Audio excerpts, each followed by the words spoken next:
इफरीत उठ करके कहता है मैं आधे दिन से पहले लाकर पेश कर दूंगा। सुलेमान अलैहिस्सलाम कहते बहुत देर हो जाएगी, तो वो बैठ गया।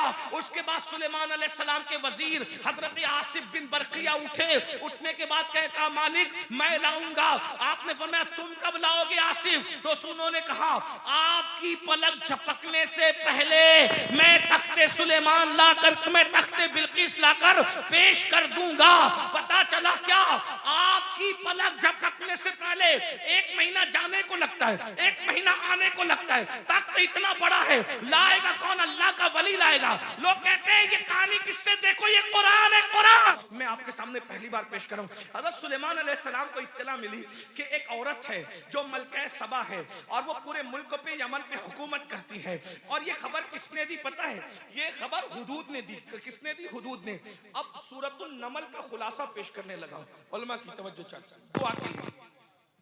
हजरत सुलेमान अलैहिस्सलाम ने देखा, आपको परिंदों की बोलियां सिखाई गई। ध्यान देना, बहुत अहम नुक्ते की तरफ लाना है आपको बात समझ में आएगी इंशाअल्लाह। अल्लाह करे आपको समझ में आ जाए, इसलिए कि आप भी यूट्यूब के नाबालिग मुहक्किकों पे बहुत फिसल रहे हो। हाँ, ओ फलां ने कुरान का हवाला दे। अरे कुरान का हवाला सही है, उसके पीछे जो बकबक कर रहे हैं ना वो गलत है। ये बात है। अब बात सुने।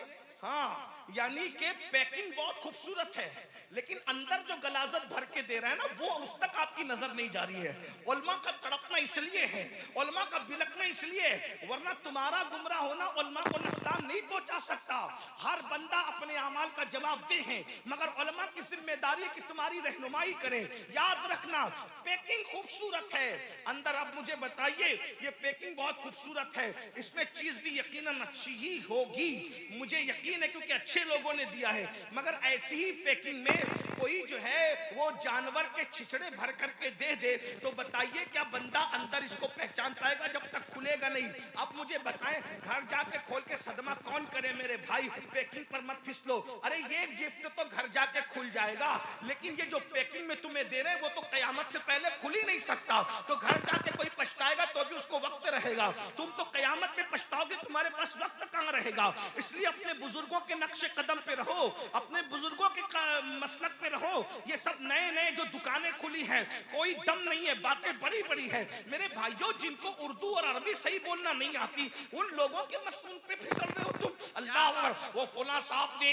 और वो डॉक्टर साहब ने ये कह दिया, वो इंजीनियर साहब ने वो कह दिया, वो वकील साहब ने वो कह दिया। ये इंजीनियर डॉक्टर वकील हमें दिन सिखाएंगे? इनकी इतनी औकात हो गई जो उर्दू बोलना नहीं जानते। अभी इनको इतना भी खबर नहीं है कि उर्दू किस तरह बोली जाती है। वो भी मसलक के बानी बनेंगे, वो भी मकतबे फिक्र के बानी बनेंगे। अरे जरा देख तो लिया होता मेरे भाई। याद रखिए, होश के नाखून लो और कौन से रास्ते पे चलो। लहद में इश्क रुखे शह का दाग लेके चले, अंधेरी रात सुनी थी चिराग लेके चले। तेरे गुलामों का नक्शे कदम है राय खुदा, वो क्या बहक सके जो ये सुराग लेके चले। जिना बनेगी मुहिब्बान चार यार की कब, जो अपने सीनों में ये 4 बारो। हज़रत सुलेमान अलैहिस्सलाम को परिंदों की बोलियां, परिंदे आपके लश्कर में थे, जिन्नात थे, परियां थी, इंसान थे, सभी थे। हज़रत सुलेमान अलैहिस्सलाम ने कहा ये हुदूद नहीं दिखता मुझे? तवज्जो, बहुत खूबसूरत बात। हुदूद एक परिंदा, बहुत खूबसूरत, बड़ा अच्छा लगता है, बड़ा। हाँ, मैं सोचता हूँ परिंदों को बनाया, इतना हुस्न दिया, यारों को कितना हुस्न दिया। हाय हाय, बस देखने इबरत की बात है। तो बहुत खूबसूरत, उसके सर पे एक कलगी भी होती है, ताज जैसे सजी होती है, बहुत अच्छा। जब वो बहुत नजाकत के साथ अपनी गर्दन को मटकाता है तो ऐसा लगता है जैसे हजारों लाला रुखों वाली परी जो है वो अंदाजे दिलरुबाना के साथ दाएं और बाएं मुड़ रही है। बहुत खूबसूरत है वो परिंदा। तो आपने कहा ये हुदूद नहीं दिखता मुझे, इजाजत के बगैर कहां गायब है? फरमाया मैं इसको ज़बा कर दूंगा, आएगा ज़बा से ये एक ही सूरत में बच सकता है कि कोई अच्छी बड़ी खबर लाए। हुदूद आया। अब गौर करना, बहुत पॉइंट की बात, कुरान की सूरत नमल का खुलासा इस मजमून पर। हुदूद आया। अब मैं कहा था तो उसने कहा सरकार मैं एक बहुत बड़ी खबर लेकर आया। कहा क्या? कहा एक औरत है पूरे मुल्क पे हुकूमत करती है। अब हुदूद के अल्फाज सुने जो बतौर खुलासा पढ़ रहा हूं, तवज्जो करना खास। उसने कहा मुझे दुख है इस बात पर, तवज्जो तवज्जो सूरह नमल किसी भी आलिम का तर्जुमा उठा के तफसीर उठा के देखना, मजमून यही मिलेगा। उसने क्या, हुदूद ने क्या कहा, मुझे अफसोस है, सदमा है कि वहां औरत जो हुकूमत करती है वो लोग शिर्क करते हैं। ध्यान देना, क्या करते हैं? उसको सदमा किस बात पे है? शिर्क पे। यानी परिंदा अगर नबी की सोहबत में रह जाए तो शिर्क से उसको भी इतनी तकलीफ होती है। अब एक बात याद रखना, तवज्जो, बहुत ध्यान से सुनना। मैं अपने मस्तक की तर्जुमानी कर रहा हूं, अल्लाह करे मैं हक बोल करके तुम्हारे दिल में ईमान को रासिख करने में कामयाबी हासिल कर सकूं। सुलेमान अलैहिस्सलाम की सोहबत में जंगल का छटाक भर का परिंदा रह गया तो उसको शिर्क से इतनी नफरत हो गई कि वो शिर्क देख करके बेचैन और बेकरार हो गया। जब सुलेमान अलैहिस्सलाम की सोहबत में रहने वाले परिंदे के दिल के तज़किये का ये आलम है तो जाने सुलेमान मुहम्मदुर रसूलुल्लाह के सहाबा के दिलों के तज़किये का आलम क्या होगा। नारे तकबीर, जो रिसालत, अज़मते सहाबा, जो सहाबा पे भोंकते हैं उनको होश आना चाहिए। जब सुलेमान अलैहिस्सलाम की सोहबत हुदहुद को इतना गैरतमंद बनाती है तो जाने सुलेमान मुहम्मदुर रसूलुल्लाह की सोहबत ने सहाबा के सीनों में कितना ईमान रासिख कर दिया होगा। इसलिए सहाबा पे बोलने से पहले सोचना, जब हुदूद शिर्क से इतना नफरत करता है तो सहाबा के दिल में कुफ्र से कितनी नफरत होगी। इसलिए सहाबा पर बातें न किया करो, बकबक न किया करो। हमने तो इसमें पढ़ा, इब्ने कसीर से पढ़ा। मैंने कहा हमने इब्ने कसीर का कलमा नहीं पढ़ा, हमने मुहम्मदुर रसूलुल्लाह का कलमा पढ़ा। हम इब्ने कसीर की बुनियाद पे दीन नहीं मानते, हम मुहम्मदुर रसूलुल्लाह की बुनियाद पर इब्ने कसीर की उन तहरीरों को मानते हैं जो दीन से यगानत रखती है।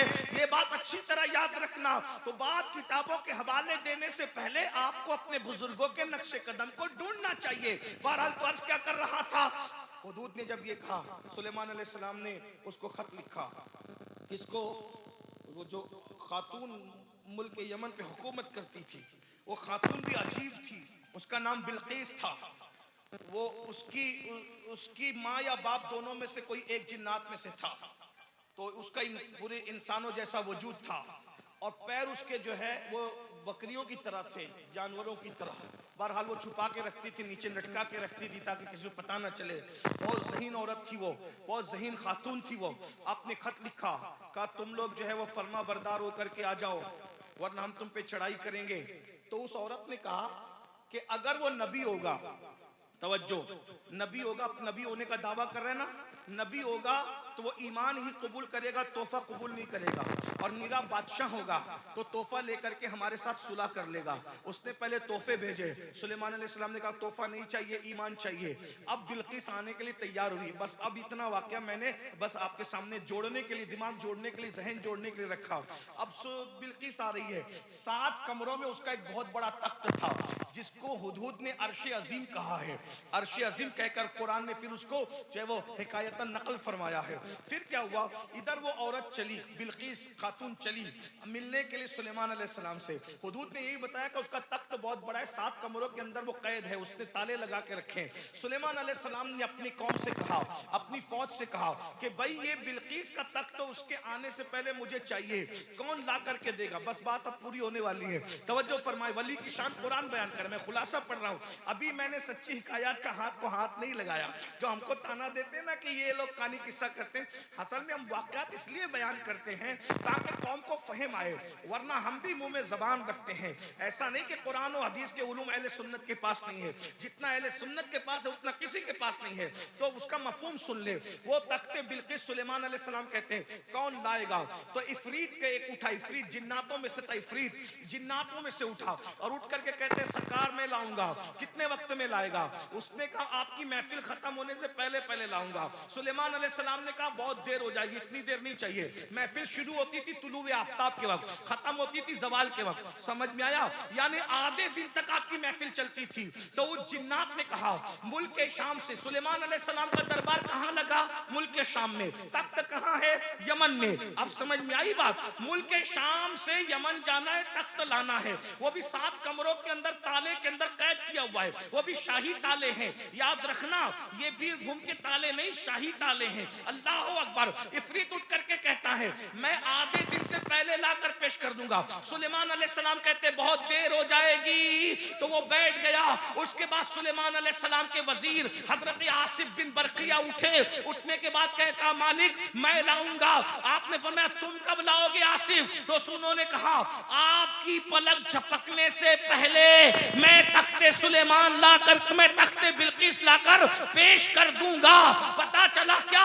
आपकी पलक झपकने से पहले 1 महीना जाने को लगता है, 1 महीना आने को लगता है। तख्त इतना बड़ा है, लाएगा कौन? अल्लाह का वली लाएगा। लोग कहते हैं ये कहानी किससे? देखो ये कुरान है, कुरान कुरान कह रहा है। बोलो, आसिफ ने पूछा मोहल्ला कौन सा है, गली कौन सी है, पता क्या है, किस इलाके में महल है, कहां से लाऊंगा? नहीं, अल्लाह अकबर। कहा आपकी पलक झपकने से पहले पहले तख्त बिल्किस लाऊंगा। और उसने पलक झपकने से पहले पहले तख्त बिल्किस ला दिया। सुलेमान अलैहिस्सलाम ने कहा हाज़ा मिन फज़्ल रब्बी, ये मेरे रब का फजल है क्या कि अल्लाह ने मेरी उम्मत में इस जैसा वली पैदा किया। अब मुझे बताओ, जब सुलेमान अलैहिस्सलाम की उम्मत में ऐसे वली मौजूद हैं, तो जाने सुलेमान मुहम्मदुर रसूलुल्लाह के उम्मत के वलियों की शान का आलम क्या होगा। फिर भी सुन लो, वो आसिफ वजीर थे, आले सुलेमान नहीं थे, औलाद सुलेमान नहीं थे। मेरा गोश्त आल और औलाद भी है, उम्मत के वलियों का सरदार भी है। जब सुलेमान अलैहिस्सलाम की उम्मत के वली की ताकत का ये आलम कुरान बयान कर रहा है, तो गौसे पाक की ताकत का आलम कुरान कहता है आसिफ के पास सबूर का इल्म था, आसिफ के पास सबूर का इल्म था, गौसे आजम के पास कुरान का इल्म है, गरीब नवाज के पास कुरान का इल्म है। बस अपनी बात खत्म करते करते कह दूं, मुसलमानों याद रखना। अब आप कहेंगे कि सैयद ये बता, जब वलियों की शान ये है, तो 72 फिरकों के पास वली क्यों नहीं है, तुम्हारे पास ही क्यों है? तो मैं आपको एकदम आसान जबान में समझा दूं। अब दलील से बात नहीं कर सकता, अब आप जो समझ सकते हैं अकली बात, टेक्निक की बात कर दूं, टेक्नोलॉजी के हवाले, चाहे वो टेक्निकल पॉइंट के हवाले से आपको समझा दूं, आपको बात समझ में आएगी। आप क्योंकि टेक्निक की जबान ज्यादा समझते हैं, आपको बताऊं, ये 72 जितने भी फिरके हैं, तवज्जो, ये 72 जितने भी फिरके, पहली बात तो सब नए नवेले हैं, अहले सुन्नत कदीम है। एक बात, ईमान यहाँ है, वहां गुस्ताखियां हैं, बेअदबियां हैं। और सबसे बड़ी बात यह है कि वली जो बनाता है, बस बात खत्म हो रही है, वली जो बनाता है उसको अली इब्ने अबू तालिब कहते हैं। काजी सनाउल्लाह पानीपती लिखते हैं कि आदम अलैहिस्सलाम के जमाने से लेके आज तक जितने वली बने हैं, सबको वली बनाने वाले मौला अली हैं। तो अब अली से जिसकी बनेगी वही तो वली होगा, अली से जिसकी नहीं बनेगी वो वली नहीं होगा। रावजी की भी अली से नहीं बनती। आप कहेंगे वो तो बहुत अली अली करते, तुमसे ज्यादा करते। मैंने कहा अली अली वो करते तो हैं, लेकिन अली ने 2.5 साल तक जिस सिद्दीक अकबर के पीछे नमाज पढ़ी है वो उसको गालियां देते हैं, तो मौला अली उनसे भी नाराज है। अली ने 10 साल तक जिस उमर के पीछे नमाज पढ़ी है वो उनको भी गालियां देते हैं, मौला अली उनसे भी नाराज है। जो अली का हमजुल्फ था, यानी साड़ू, 2-2 मर्तबा साड़ू बना था, और 12.5 साल तक अली ने जिस उस्माने गनी के पीछे नमाज पढ़ी थी वो उसको भी गालियां देते हैं, इसलिए मौला अली उनसे भी नाराज हैं। और ये भी याद रखना, अली की बीवी सैयदा तैयबा ताहिरा आबिदा जाहिदा राकिया साजिदा नकिया तकिया ज़किया उम्मे अबीहा आलिमा गैर मुअल्लिमा मलके फिरदौस से बरी मलके क़यामत उम्मुल हसनैन उम्मुल अइम्मा सैयदा फातिमतुज़ ज़हरा की तौहीन करते हैं, इसलिए मौला अली उनसे नाराज है। क्या तौहीन करते हैं? मैंने कहा वो कहते हैं कि वो बार-बार घर से निकली और फदक मांगने गई, बार-बार निकली फदक मांगने गई, बार-बार निकली। मैंने कहा ये बार-बार निकली निकली कह करके फदक मांगने गई कह के तौहीन करते हैं। वो कहा तुम लोग क्या कहते हो? मैंने कहा हम ये कहते हैं हैं कि जिसका आंचल न देखा मौ महर ने, जिसका आंचल न देखा मौ महर ने, उसने दाए नजाहत पे लाखों सलाम। बस मैं तुम पर छोड़ता हूं, जो बार बार निकलेगी उसका क्या होगा, और जिसका आंचल चांद और सूरज न देखे उसकी कैफियत क्या होगी, ये आप पे छोड़ के जाता हूं।